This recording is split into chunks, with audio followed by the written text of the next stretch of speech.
Hello guys! Hello! This is for Scorpio. Welcome Scorpio dito sa aking channel, Palaran 888. Welcome! Alamin natin Scorpio kung anong messages, vibration, gabay, energy para sa inyong lahat. So, this is general reading.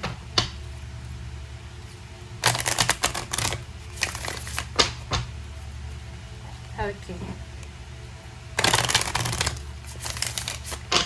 General reading para sa lahat ng Scorpio. Oops, sorry. Okay, first card natin Scorpio is number 19, number 10. It's Atlantis. Rapid development, excellence, success. Okay. So, nakikita ko sa'yo dito, Scorpio, sinasabi ng bara sa'yo na isang napakabilis na development, napakabilis na progress, excellence, success, victory, parang ganun. So, makakatanggap ka, Scorpio, ng napakabilis na recognition, na awards, rewards, or whatever, victory and success na minamanifest mo.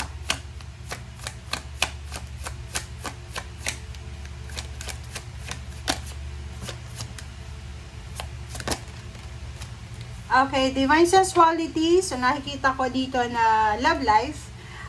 Wala kang dapat na alalahanin para sa love life mo. So, your love life is stable and secure. Your love life is sensual. So, nakikita ko na in love ka. You're spending time with your loved ones, with your special person. Maybe there's a plan for, getaway, escapade, vacation with your loved one. Okay, next is Grace and Antoinette. So, nakikita ko sa'yo dito na yon, there's someone, Scorpio, na makakatulong sa'yo para mag-heal yung puso mo. So, nakikita ko sa'yo dito, you're parang full of emotion siya. So, if you need help, like emotional help, spiritual, whatever help man na kailangan mo, there is someone na willing kang tulungan. There is someone na gusto kang bigyan ng peace and harmony. Parang ganun. Or kung ikaw ito, na may kakayahan, like there's, parang may friend ka ba na may problema, dito sa baraha mong ito, sinasabi na pwedeng may pagkakataon ka, may oportunidad ka na makatulong. Okay, next is Oceana. Okay, Oceana, take action. You're in touch with your truth in this situation. So, just trust your intuition. So, sa nakikita ko, just go with the flow daw. So, this is your energy, water sign energy. Sinasabi na may mga actions or may mga movement ka na gagawin, but you need to trust your intuition dito. Assert the situation and assert yourself. Verify the information. Huwag tayong masyadong mabilis gumawa ng action.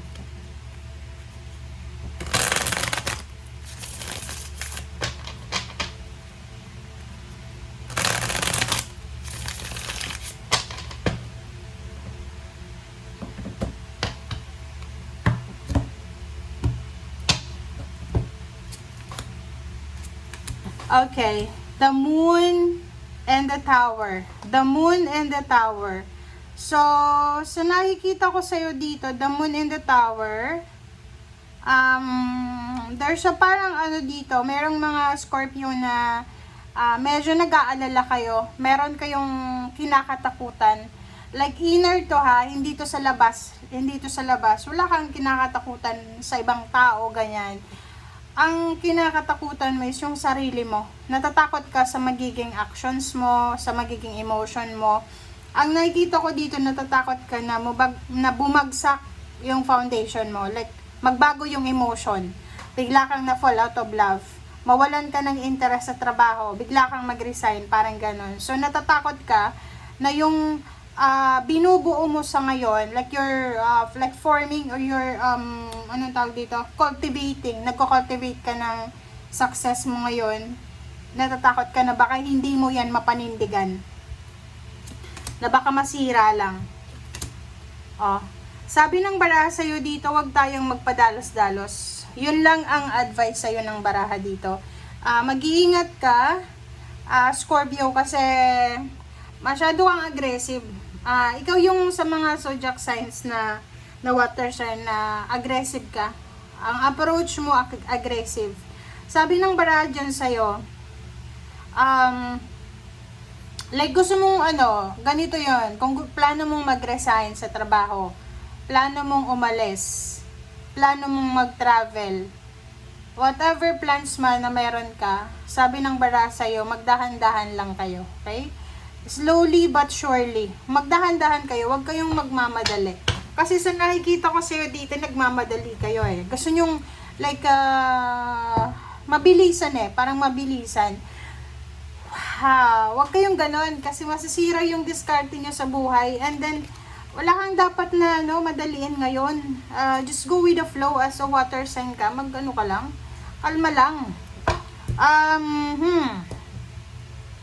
So nakikita ko sa'yo dito yon, there's a plan para sa wedding plans, travel plans, gusto mo magpatayo ng bahay, gusto mong magnegosyo, mag-relocate, nag-aantay ka ng pera. So, parang nakikita ko sa'yo dito, bago ka magnegosyo, bago ka magpakasal, bago ka gumawa ng aksyon, make sure na mayroon kang ipon na pera. Mayroon ka na talagang lump sum of money na pwede mong may pagmalaki na eto yon, wala akong problema. Ace of Cups. So, sa nakikita ko sa'yo dito, may mga Scorpio na masyado kayong naguguluhan sa kung ano yung gusto nyong gawin sa buhay. Pabago-bago kayo ng emotion, ng plano. So, sa barahang ito, sinasabi na para matupad mo yung mga pangarap mo sa buhay, para talagang maging masaya ka, para maging masaya ka talaga, para maging, sabihin na natin na stable talaga and secured yung emotion mo, make sure na alam mo kung anong ginagawa mo. Okay?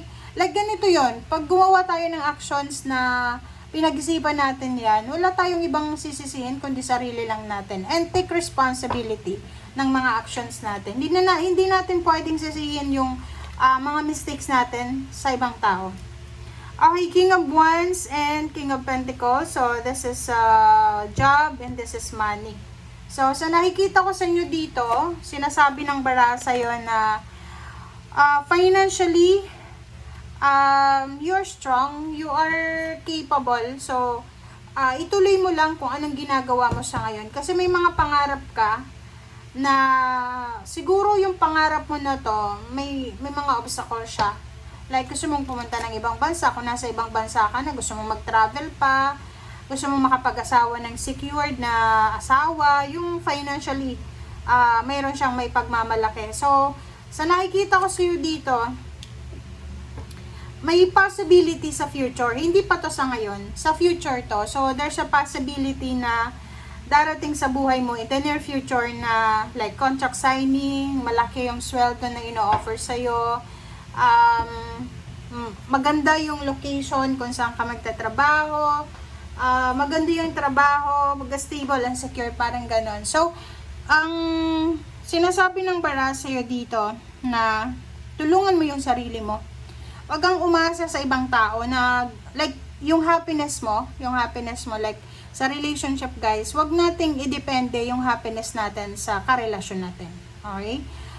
Lesson learned, kung nakailang relationship ka na ba? Ano yung mga reasons bakit naghiwalay kayo? So, yung reasons na yon, gawin mo siyang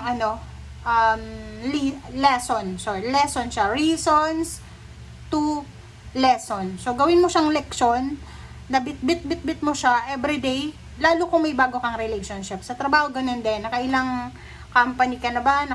Nakailang trabaho ka na? Employer? Bakit ka umalis? What's the reason behind? So, gamitin mo din yon as lessons na dala-dala mo everyday para sa mga pag-strategize mo sa mga next na trabaho mo, next na business, or pagkakakitaan. Alright, so yun, basta i-congratulate mo yung sarili mo from time to time. Kasi marami kang tagumpay na hindi mo masyadong binibigyan ng importansya. Kasi nakafocus ka sa iba eh, diba? Masyado mong binibigyan ng importansya yung ibang tao. Dinidim mo yung light mo para i-expose or ilagay sa spotlight yung ibang tao. Huwag ganun, okay? Love yourself. Thank you guys for watching. Bye!